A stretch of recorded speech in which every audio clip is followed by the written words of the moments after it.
this slide is where we stopped last week. So let's continue on. This slide shows you the chemical that was responsible for the death of so many people in Bhopal. And you can see from this slide that this chemical is very toxic. It affects humans from the skin, the eyes, all the way to the internal organs. And this is a key component of the manufacturing process for the pesticide, and carbide.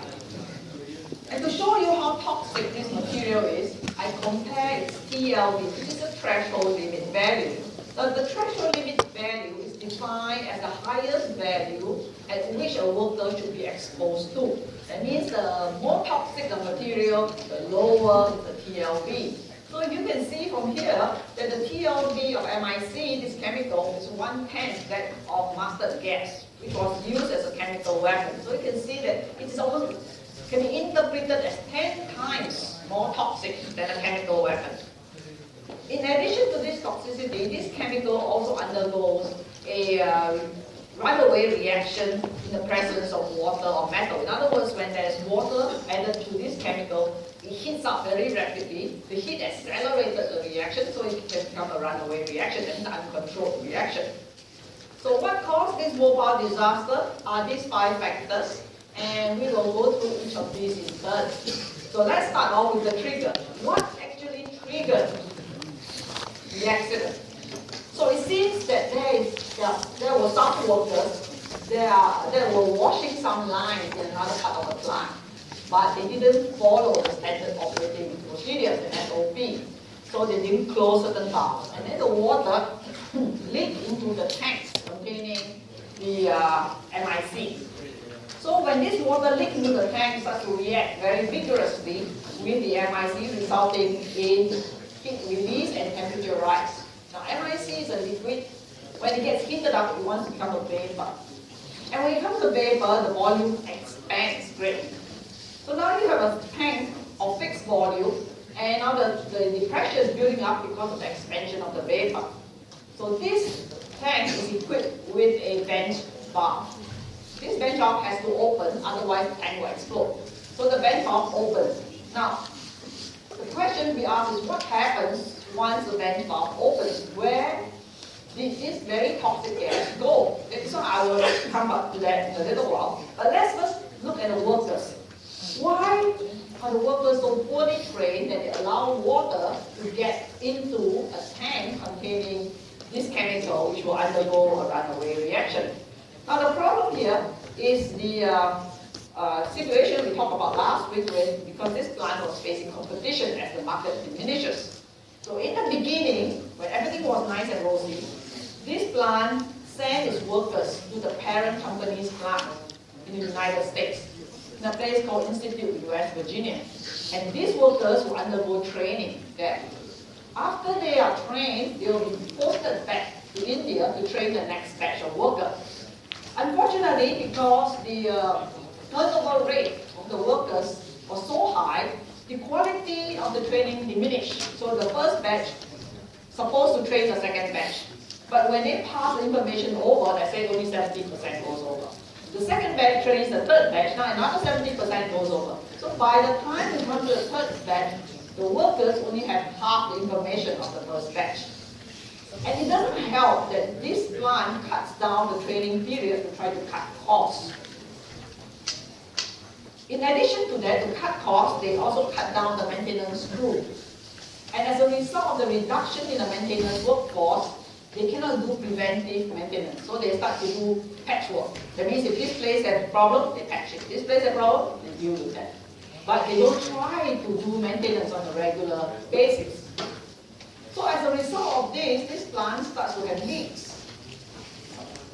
And because of these leaks, there were accidents, and in fact, one person had already died in the 3 years before the accident happened. Now let's talk about, after these vents open, where is the gas supposed to go? Surely it's such a toxic gas, you cannot let it out into the atmosphere. So this plant was actually designed well. It has 3 layers of safety system. The first layer is in the tank itself. The tank itself was supposed to be equipped with a refrigeration unit. to keep the temperature down, so we don't have this problem of vaporization and then the vapor coming out from the vent. The second layer is a scrubber. The scrubber is like our shower at home, but it sprays chemicals to neutralize the toxic gas. And finally, the last layer is a flare system. The flare system is meant to burn off this toxic vapor. Like sometimes when you look across to Jurong Island, you see very tall chimneys with fire at the end. And that's because the companies there are venting out their excess hydrocarbons to be burned before it goes into the air. So it is okay. But unfortunately, on the night of the accident, none of this system was working.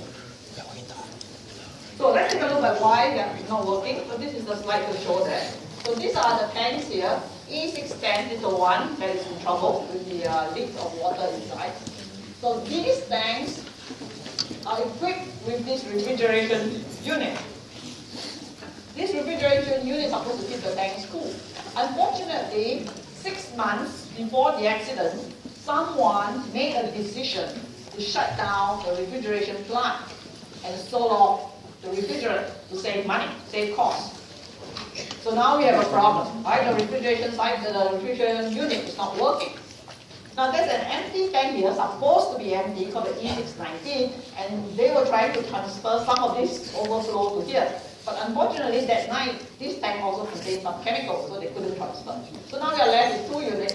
So now it goes to the scrubber. This is the scrubber. Unfortunately, that night, the scrubber was not turned on. Couldn't be turned on in time. And so now we have 2 units down. So the gases now pass over to the flat tower. So they're supposed to be burned off here. And this is the last line of defense. Unfortunately, connecting pipe here had been removed for maintenance. And nobody put it back in. Now you can imagine the disaster that's going to happen now. The gas starts issuing out into the atmosphere. So in desperation, they call for the fire brigade to try to use their water hose to clean up the gas, water curtain. Unfortunately, although the fire brigade set up a water curtain here, it reached only to 100 feet. But the gas was issuing out at 120 feet. So the water curtain was of no use. So now the gas come out into the environment. Okay, so what happened? Alright, first of all, there was massive panic. The people in the plant, the workers, did not quite appreciate the dangers of the MIC because of their poor training. They didn't know how to handle this MIC leak.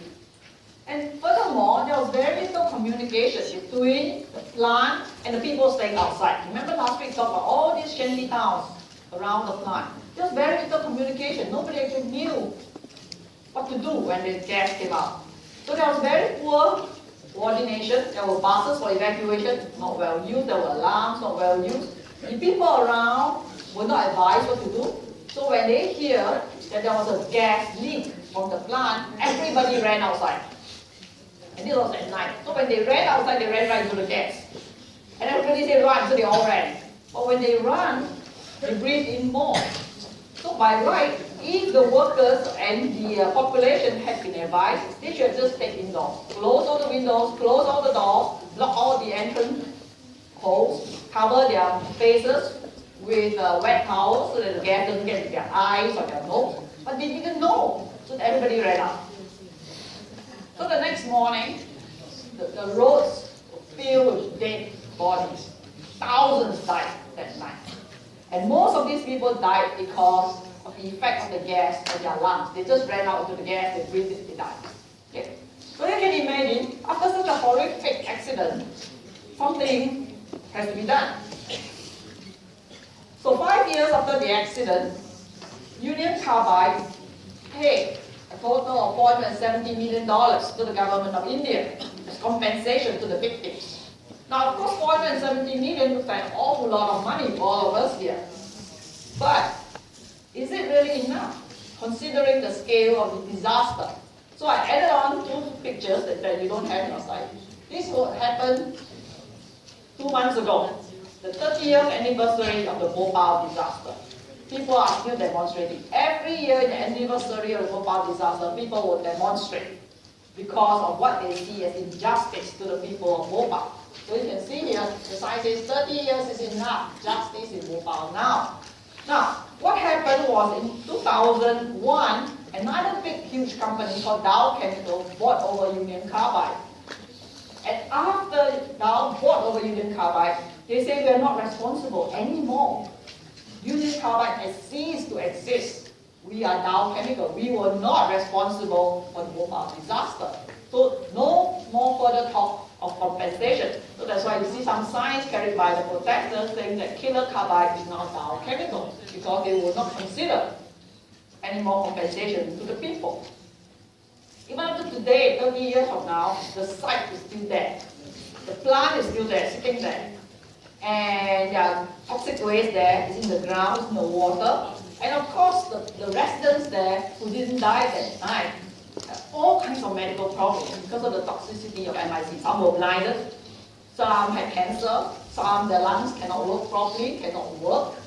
So this is a big, huge issue there. So who is responsible for such a disaster? Alright, let's start off with the parent company, Union Carbide.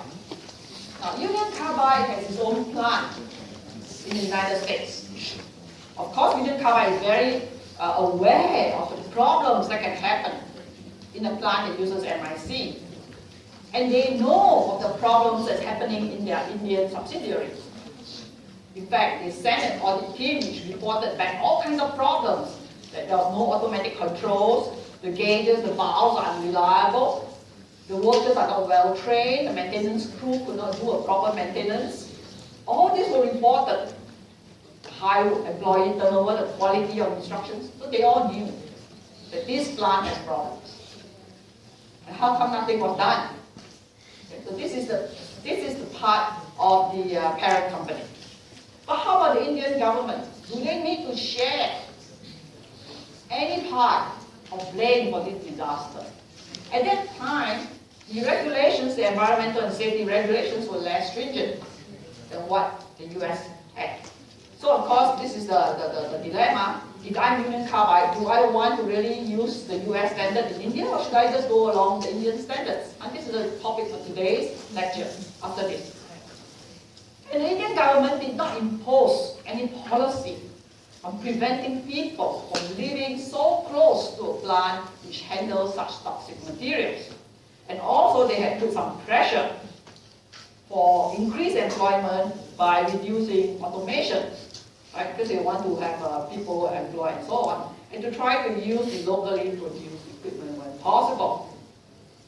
But how about the plant manager? Even if you don't look at the government, you don't look at the parent company, how about the plant manager themselves? The first question is, why were the safety systems not operational? Isn't that the responsibility of the plant managers? Not really the parent company, but the plant managers themselves. So even if water did leak into the tank, if the safety systems were functional, would we have this disaster? Why were the workers poorly trained?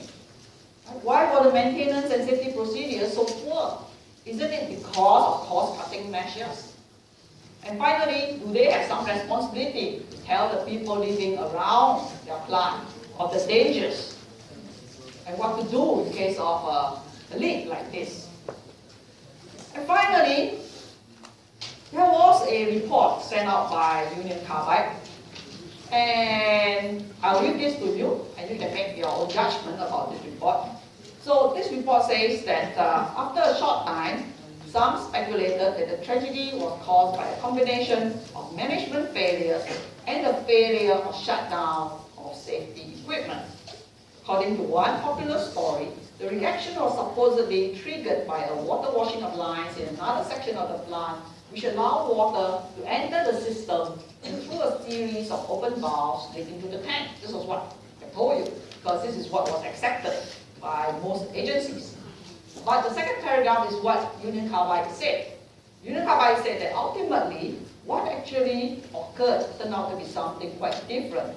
In March 1985, after 3 months of work, our technical team told the world that a substantial amount of water had entered the tank, that the water washing hypothesis was improbable, and we believe water had entered the tank. directly. So what are they trying to say? They're trying to say that a substantial amount of water entered the tank. It's not a leak through the valve that was not closed, but rather somebody actually added water into the tank. So what they're trying to imply is employee sabotage. Somebody actually added water inside. Now why is it no one believes this story? This is a story Union Carbide put out. It's a report put out by Union Carbide. But until today, no one took this seriously. Why? Well, the first thing is, nobody has ever been identified. No employee has been under the cloud of suspicion of doing this. That's the first thing. But that's not the most important thing. The most important thing is, why is it that the safety systems were not functional? Even if somebody added water into the tank, how come all three layers of safety system were not functional? Is it because the person who added water into the tank 6 months earlier sold off the refrigerant? Could it be? Could it be the one who turned off the scrubber? Could it be the one who also removed the pipe from the flare tower? And no one in the whole plant, no other crew, maintenance crew, shift workers, whatever, noticed it? Is that possible? Can this person do so many things and get away with it? So people don't believe this because it just reflects a very poor safety culture in the plant. That things can be missing, refrigerant can be sold off, pipes can be gone. So nobody believes this story. Now I'm going to stop here and go to the next section using this as an example of what can happen with boundary crossing problems. Okay, so let me just close this first. Alright, now we come to the other section, and this section is on international engineering professionalism. So what it means is that when engineers work in a country that is not of their own, there might be certain problems, and these are called boundary crossing issues. Okay, so here are the things that we'd like to cover today and what we hope to learn from this. The reference reading will be Clouderman. Clouderman only has one short section, unfortunately, but Harris has a whole chapter, which is useful for this topic. Alright, now let's go back to Bhopal. If you remember last week, we talked about Bhopal having a very respectable, this Union Carbide had a very respectable history in India before the accident. And not just in India. Before this accident, their safety record with so many chemical plants worldwide was exemplary. And it's not that they are very sloppy, careless, or no. And their CEO, Warren Anderson, at that time, was known to be a person of high moral character. Yet, Bhopal disaster happened. In 1991, the authorities from Bhopal charged Warren Anderson with culpable homicide, and that carries a 20-year prison sentence. Now, Warren Anderson had no intention to go to Bhopal to stand trial because he knows that he may have to go to jail. So he didn't go. So he was declared a fugitive from justice, and he remained in the United States. Very low profile, hiding somewhere. The Indian government requests the United States to send him to India. The United States refused. A couple of months ago, 2014, Warren Anderson passed away. So that was the end of the case, as far as Warren Anderson is concerned. So now the Indian government couldn't get hold of Warren Anderson, but somebody had to bear responsibility for this disaster. Who can they go after? Okay? So what they did was they went after the Indian executives of the company. I remember we talked about who was responsible, so we named a few parties. So couldn't get Warren Anderson, government not going to sue itself, so they went after the managers. Okay? But you look, it's June 2010. That is 25 years after the accident. Only the verdict came out. And here, what they did was they sentenced 7 top executives of that Bhopal plant to jail for 2 years and fined them $3,000. But they were allowed to be free because they appealed. Now you see this sentence is very much lower than what they are going to charge Warren Anderson. Because here they are charging the managers with negligence, not culpable homicide. Now you can argue a lot about whether this is fair, this is not fair, but this is the case it is. Now, because this sentence took so long, there were actually 8 top executives, but one passed away before even the court case concluded. After the case concluded and these people appealed, one of them was already 85 years old. So now it's 4 years now, he'll probably be 89 now, which don't know whether he's still alive or not. So of course people are very unhappy. Things drag so long, the sentence is so light, it came so late, and now you see, the plant still remain, and who's going to be responsible for all these people? So, the question is, Union Carbide is such a respectable company. It has such a good safety record. Why did they not follow their own standards, but follow whatever was in India at that time and become careless? Is it because different standards apply in different countries? And the key question is, if Union Carbide plant in the United States had such an accident, would the sentence be like this? Would they get away with this kind of consequences? So let us do some comparison here, okay? Now you remember, Union Carbide paid 470 million to the government of India to compensate the victims. So if we say 470 million, it's a lot of money. But because of the scale of the disaster, let's take a look at the numbers. Let's say that Union Carbide paid 500 million, okay, for easy calculation. Let's say that 2,500 people died. That is a very low limit, but let's just say 2,500 people died. Okay? And let's say only the families of those who died get compensation. Nobody else can get compensation. How much would each person get, or each family get? So you have 500 million divided by 2,500, that's about 200,000, 200K. Now 200K, I'm sure a lot of people will say that their lives are not worth that little, but each of them will get 200K. But let's think a little bit more. Besides these 2,500 who died, there are many, many more who are severely, permanently disabled. They cannot support themselves. So surely they must be compensated. Otherwise, how to live? Okay, so let's say 3 times more people permanently disabled. And they get the same as the family of those who died. So now you have to compensate 10,000 people. So now you have 500 million divided by 10,000, each one gets 50K. Is that enough? But what did they actually get? They didn't even actually get 50K. As part of that court settlement, the family of those who died, 30K. That means a life worth 30K. Those who are permanently disabled, 15K. How to live? That's why until today, people think that this is a very, very unjust case. That's why activists will always demonstrate on the anniversary of this mobile disaster to remind people of the injustice done to the people who harmed. Okay, let's compare with a few examples here. I picked 2 examples around that time. So one is the Ford Pinto. Now the Ford Pinto, as I mentioned to you last week, is this car designed by Ford, which was not well designed, and when it had a rear end accident, somebody bumped it at the end, it tends to catch fire and burn the victims inside. Ford, when they sent out this car, they did a cost-benefit analysis. They used a value of 200K, just like what we had said earlier, 200K. But what actually happened?